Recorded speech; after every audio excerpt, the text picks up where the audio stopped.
మడమతిప్పని నైజం, రాజన్న రూపం, రాజన్న తేజం, రాజన్న గుణం, రాజన్న చిరునవ్వు, రాజన్న ఆప్యాయత. షర్మీలమ్మను చూస్తే నిజంగా మళ్ళీ రాజన్ననే చూసినట్టు ఉంటుంది. ఆ మాటలో, ఆ నడతలో, ఆ నడకలో, ఆ ఆత్మీయతలో, ఆ పలకరింపులో, ప్రతి చోట రాజన్నను కరిగించి పోతే వచ్చిన రూపం పేరే షర్మీలమ్మ. మరి షర్మీలమ్మ కార్యక్రమానికి రావడం జరిగింది.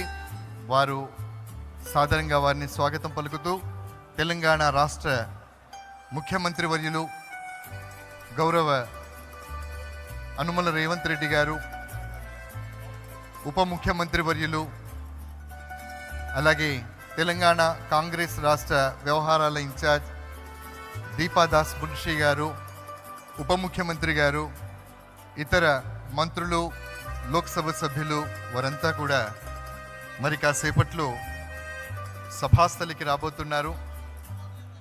ప్రజాకాంక్షతో నేసినటువంటి ఖద్దరు బట్టల్లో నిలువెత్తున్న పావురంలా నడుస్తున్న రాజన్నను చూస్తే అలవోకగా అరచేతిని అలా గాలిలో ఎత్తి అటూ ఇటూ సంతోషంగా ఊపుతూ నడుస్తూ ఉంటే ఒక కొండంత అండ మనకున్నటువంటి భావన కలిగించిన మహానేత డాక్టర్ వైఎస్ఆర్.